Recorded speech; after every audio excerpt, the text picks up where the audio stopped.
The work happens after you press publish. When you press publish, yes, you've done something good. You've created content. But the real job is to ensure that that content reaches your audience. And the mindset shift that needs to happen really starts there, with recognizing that pressing publish is not the end goal. It is not what you should even measure.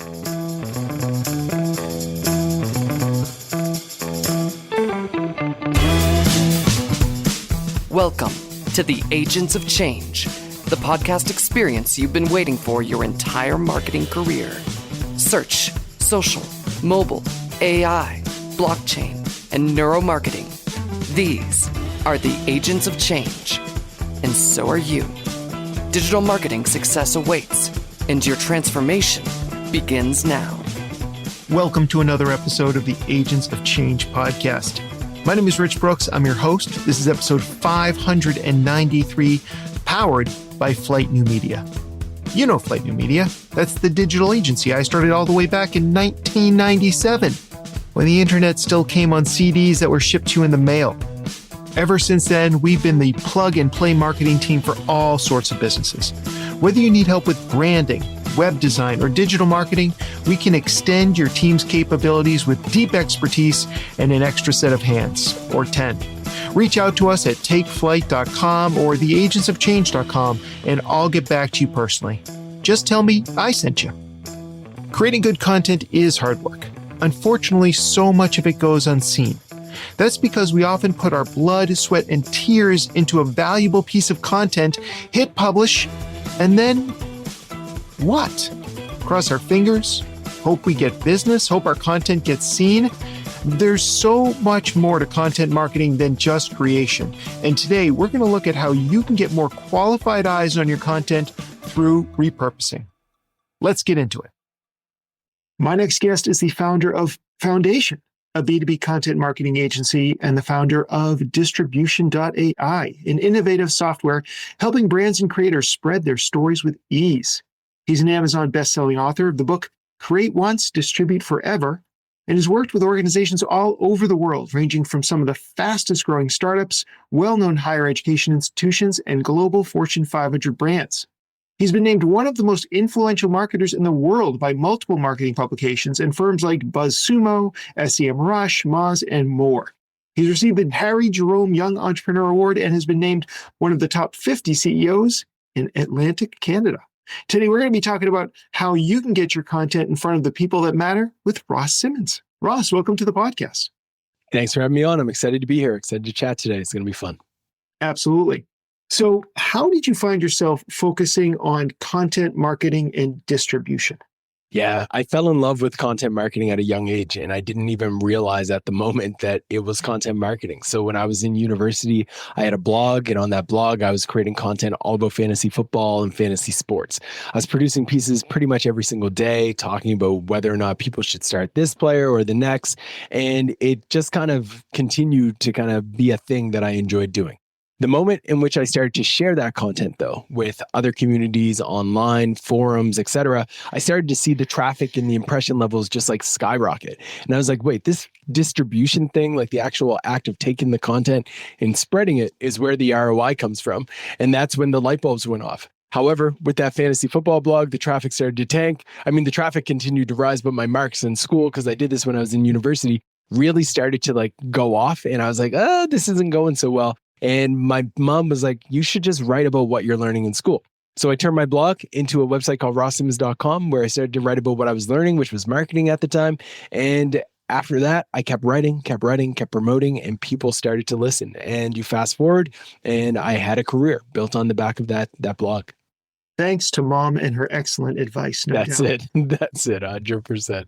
Strangely, this weekend I was in a vintage shop, and they had a Richard Scarry book. I don't know if you guys read the Richard Scarry books when you were kids, but it is a book about what people do all day. It's a book written for kids, and it talks about all these different jobs. I don't think that content distribution was one of the jobs that Richard Scarry covered in his like 1940 or 50s classic. Probably. So when you're talking to people about what you do for work, how do you describe what content distribution is? Yeah, so oftentimes people have no idea what I'm talking about. I don't know if a lot of people in my family know what I do, but essentially we focus on the creation of good content for the internet. There's millions of people every single day who log into their mobile devices, log into their browsers, and they're looking for information. And the question becomes, how do you make sure that that information that you're publishing is actually found? So we like to ensure that the brands that are producing great content actually can get that content in front of the people. So I would say like over the last few years, there's been a major shift that has happened where for years there was a deficiency of content and brands needed to create content, period. Like a lot of brands weren't blogging. They weren't engaging in YouTube. They didn't have videos. They didn't have newsletters. They didn't have podcasts. They weren't thinking about it in that way. But then a shift happened when people started to say that mantra, content is king, create more content, etc. The world listened. But as a result of that, there was more noise and more chaos and more stories being told every single day. And the question becomes, for many, how do you stand out amongst that noise? So what we do is we help brands not only create the content, but also distribute it. How to get that content out there to the world on the channels where your audience is spending time in the formats that they want with the stories that are going to resonate. So as part of what you're offering, it's not just about building a higher platform, building a bigger megaphone. It's actually about identifying where the audience is. Is that part of the overall equation? 100%. Yeah, like we start every engagement with research. And in that research process, we're trying to understand what channels are the audience spending time on? What type of content do they want on that channel? What stories do they care about? What messages resonate with them? And then we use that to inform the way in which we show up on that channel for the client. So if a client has their target audience on LinkedIn, then we develop for them a strategy around how they should repurpose their content into carousels, how to repurpose their content into LinkedIn articles, how to manage your sales team's content so they can constantly be producing stories, so they can use tools like distribution.ai to repurpose their stories for their clientele to attract leads. Or if a client's audience is on Instagram, then maybe we need to develop an Instagram specific strategy around how they should be thinking about reels, Instagram stories, etc. So it's very channel specific based on where the audience is. I think a lot of business owners and marketers and creators stop after they hit the publish button. Right. What is the mindset shift that we need to do to truly capitalize on the content we've created? You know, you're so right that most people stop at hitting the publish and we celebrate it. We all get excited. We press publish and we feel good, pop the bubbly, like life is good. You feel great. You just did something. But in reality, the work happens after you press publish. When you press publish, yes, you've done something good. You've created content. But the real job is to ensure that that content reaches your audience. And the mindset shift that needs to happen really starts there with recognizing that pressing publish is not the end goal. It is not what you should even measure. Like, yes, it's great that you're pressing publish, but the outcome of pressing publish is how many people you reach, how many people you influence, how many people see it, how many people engage, how many people act because they heard it or consumed it. So making sure that that is clear and happening is very key. All right. Now, Russ, I know you're a fan of frameworks. Can you walk us through a simple distribution playbook that a business with maybe limited time, limited resources could realistically implement? Yeah. So every business probably has an evergreen asset. When you have an evergreen asset, there's a few things that you want to do. One, you need to think about a remix, a repurposing effort, and a reshare. So on the remix side, you're thinking about how can this asset that we've created, let's pretend, for example, that it's a webinar. How can we repurpose this webinar? You can repurpose that webinar by turning it into a blog post. You can take that webinar and you could probably repurpose it into a newsletter in which you're taking the transcription from that webinar, you're writing it up. You could also probably repurpose it into an ebook if you really wanted to. You could turn it into a PDF, do a little bit of additional research, and you've repurposed that asset. You could also probably remix it. So the second part is the remix. The remix is when you take the audio file from this webinar and you're going to upload it to Spotify. So now on Spotify, you can get access to the webinar. So you've remixed it. You took it from an original source, which was a webinar, and now you can consume it in an audio format. Or maybe you're going to cut it up different points where at one moment, the person you were interviewing or the person doing the presentation had 5 minutes where they went on a rant and they talked about something they were passionate about and something that your audience would care about. You're going to cut that and you're going to share it as an individual asset on LinkedIn or an individual asset on Instagram or one of the channels that you're on. That is, again, a part of the remix. Now, the final piece is the reshare. And this is one that seems low touch, low impact, but it's actually something that most brands sleep on every single day. And not just brands, even creators. I'm very confident that some of your listeners already this year have probably produced things that were good.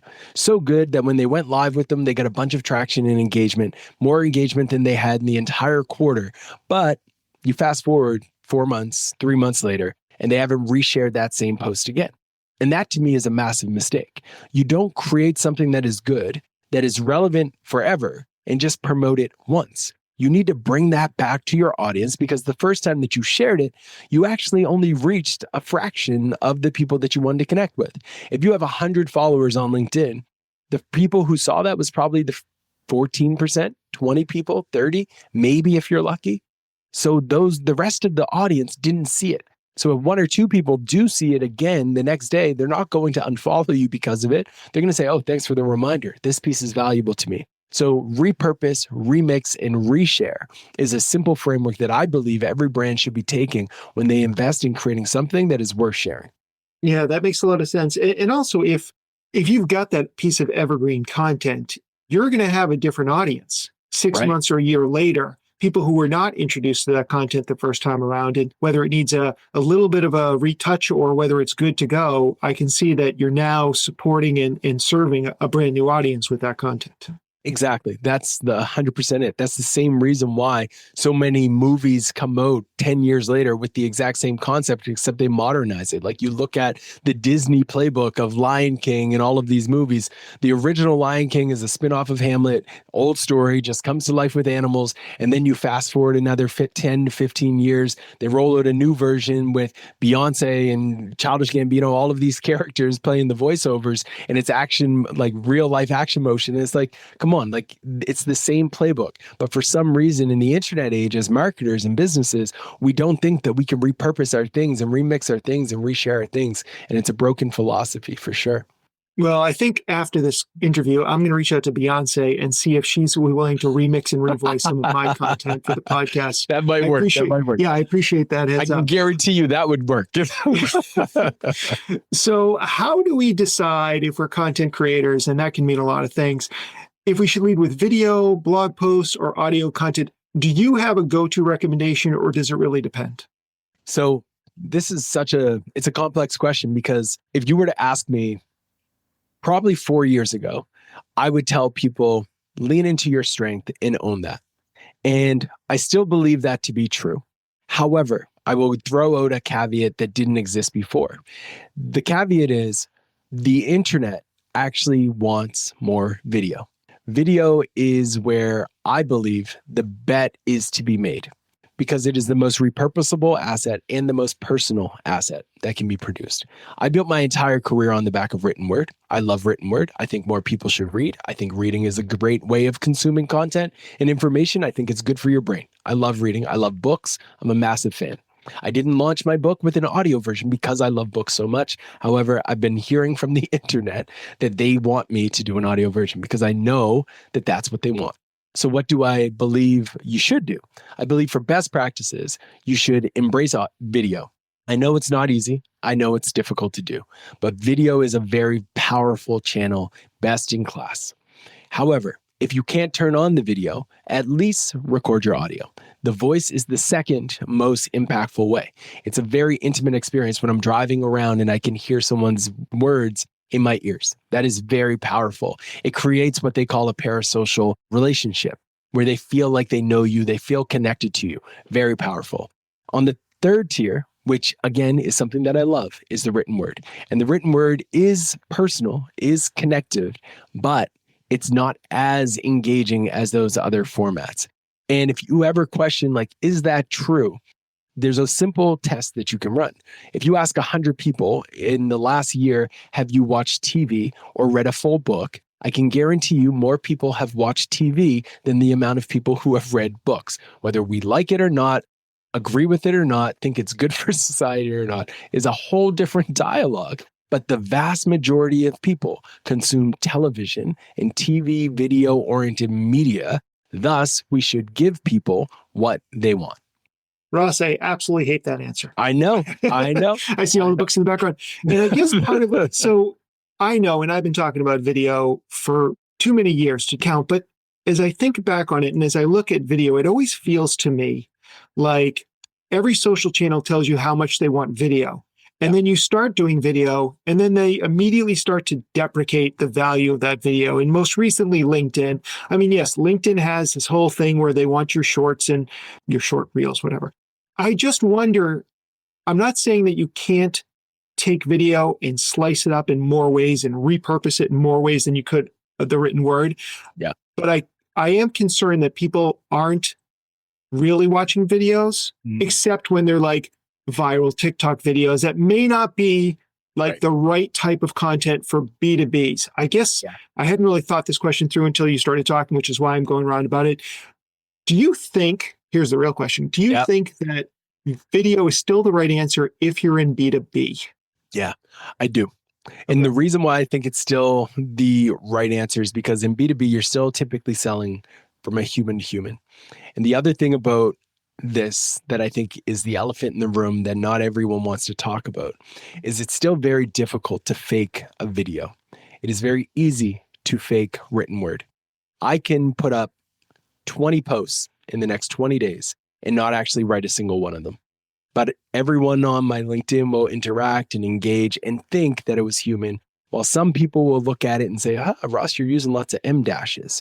Ross is this one here started with in the ever evolving world of content marketing. They'll pick up on some of the nuances that maybe ChatGPT or Claude or Perplexity wrote this piece.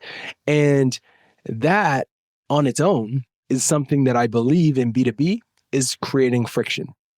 However, you can't yet today very well fake the nuances of a video and a human talking and a human taking you on a journey and a story and the mannerisms and things like that. Is AI close? Yes. I've seen all of the demos. I've seen all of the tools. I've played with them. I've leveraged them. They still have some quirks that need to be worked out, and we might get there eventually. But today, I believe the final frontier of authenticity still exists with video. All right, fair enough. Although by the time we publish this episode, who knows, maybe it will be. Yeah, exactly. So you launched distribution.ai to help automate and scale distribution for companies. Yeah. Where do you see AI being most helpful in this content marketing piece, and where does it fall short currently? Yeah, I think the best asset and the best value that you get out of AI is that you can just do things faster. I think if you're a creator, you should be able to, let me break it down this way. If you are a great creator, you can create great content faster. If you're a good creator, you can create good content faster. But if you're a bad creator, you can create bad content faster. So at the end of the day, it's an accelerant. It's an accelerant for all different types of marketers. Great marketers can be great more. Good can be good more, and bad will be bad more. Like, I think there's a fundamentals that you need to have first and foremost that you need to practice. And then you tap into a tool like distribution.ai. And if you are great at understanding how to create a good video, how to create a great blog post, you can use distribution.ai to ensure that that content is being spread effectively. If you understand your brand's voice, you can upload that to distribution.ai, and all of the content will reflect that brand voice that you've uploaded. So when it's promoting your blog content, it's promoting your YouTube video, it's doing it in the style that you want, and it's aligned with your voice. Now, where do I see the gap? I still today think that the human should review before they hit publish. I think the human should look at it and analyze and see, like, does this actually fit my voice before I schedule and share this piece? But it's very close. I think I'm also looking at this from a expert lens, someone who has been in this industry a long time and can see what good and great looks like. If I was to compare an AI to someone who's fresh out of school, who has never read a single copywriting book and doesn't understand the principles of AIDA, etc., then they probably will lose to the AI. The AI will probably beat them in terms of creating that great content. So I think it's a great accelerant. It's a tool that everyone should embrace. I think AI is going to completely change the way in which we do marketing. And for many, no one's willing to say it. But if you aren't willing to change your approach and grow and improve yourself and learn these tools, I do think AI is going to take a lot of jobs for those who aren't willing to adopt and change. Fair. If someone is just starting off with using AI in their content marketing, what's one task you would say they should hand off today? Yeah, I think the one I would ask them to start with would be a little bit of an audit. Like I would actually use AI like a high paid consultant. And the prompt might be as simple as, hey AI, hey LLM, ChatGPT, whatever tool you're using. I want you to review this document, which outlines our brand voice. I want you to review our ICP, which is a document that I'm going to upload. And I want you to give me insight into some gaps that I might not see. Do some research on who we're actually targeting here and be brutally honest with your response. Don't hold back. Let me know what I am missing as it relates to the approach that we're taking to connect with these people. And then it's going to give you a response. Then I'd start to go into a bit of a chained command prompt where I would say, okay, thank you so much for that. Really appreciate it. I've uploaded here maybe my marketing plan or my content calendar. Please review it and again, be ruthless, be relentless, and give me harsh feedback on what I should be considering and how I could improve. And it's going to give you that too. That is a simple thing that every business can do. And I think they can find some great opportunities from just running that analysis alone that they might not get. Try to treat the AI as like a partner in your marketing engine, as someone who you can bounce ideas off of, throw reports at for a second set of eyes, visibility, see gaps. One thing I've also been using it for is after I have a call with a customer, using AI to summarize and transcribe and identify key things from it that one, I can use to inform a product in future decisions, but also what could I have done on that call better to prepare, to present, and to share? Should I have said certain things? Did I talk too much? All of those things. I'll probably do that with this podcast. I'll probably upload the podcast to an AI and be like, hey, listen to this podcast and give me feedback. How could I have been better? So using it for that is a great way, I believe, for humans to stay indispensable. Because if you're able to constantly be improving and you're using the AI to improve, you're going to be unstoppable long term. All right. This show is called The Agents of Change, and very often there's just this parroting or echo chamber that happens in all circles, but certainly marketing circles. Is there something that people talk about when they talk about content marketing or content distribution that just makes you roll your eyes and you're just like, that's not actually my experience? Right. Yeah. One of them I would say that drives me insane is very recent, but it's someone listening is going to hear it probably in the next 2 hours. SEO is dead. Google AI mode killed SEO.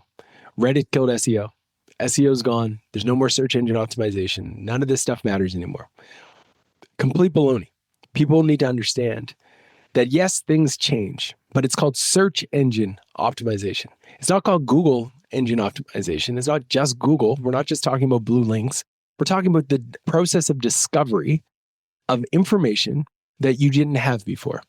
The internet has not evolved beyond it being a place for discovery. People's place of search might vary, but it doesn't mean the end of search engine optimization. I go to X to find out what to read. I might go to Facebook to find out what events to go to nearby. I go to Reddit to find out where I should eat. I'll go to LinkedIn to find out who I should hire. And I'm searching on all of these different platforms. So the way that we think about search engine optimization needs to change, where we're not just thinking about Google. We're not just thinking about what Google's doing all the time, folks. There is search happening in marketplaces on Facebook. There is search happening on Instagram right now. If I'm trying to learn how to improve a golf swing, I'm going to Instagram. I'm going to YouTube. I'm not even going to Google anymore.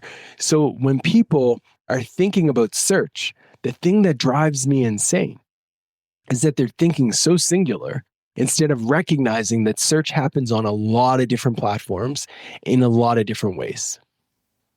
Absolutely agree. Great point. And of course, you didn't even really touch on AI chatbots or smart speakers. Exactly. or any of these sort of tools that we have these days. I mean, for me, it's usually Reddit. Anytime I need to fix something around the house or work on some hot sauce recipes, that's the first place I go to. So absolutely. It's a wild world, wild world. Yes, but search will never die because we are always going to be looking for information to help us live leave a better life. 100%. All right. So if people want to learn more about you, Ross, if they want to learn more about distribution.ai or your company, where can we send them online? Yeah, so folks can find me at rossimmonds.com. Distribution.ai is our software that helps brands repurpose, redistribute, promote a lot of the things we've been talking about with their content. And I also run a content marketing agency called foundationinc.co. But the easiest place for anyone to get connected would be LinkedIn. Hit the connection, let them know that you found me through this podcast. And they can find me on all of their favorite channels. I'm all over the internet. Well distributed. Yes, all right, Ross. Exactly. Thanks so much for your time today. I really appreciate it. Thanks for having me, Rich. Great content and great ideas from Ross. If you missed anything, you can find it at our website at theagentsofchange.com/593. The audio, the transcript, the show notes, the links, heck, even a blog post of the best bits. Think of it like a study guide for everything repurposing and everything for free. If you've been struggling mightily with getting your content in front of your ideal clients, but it just hasn't been working, stop. Stop doing what's not working. Instead, get out of the content creation treadmill, work on your distribution strategy, and become a true agent of change. Don't miss another thrilling episode of the Agents of Change podcast. Be sure to subscribe on your favorite podcasting platform.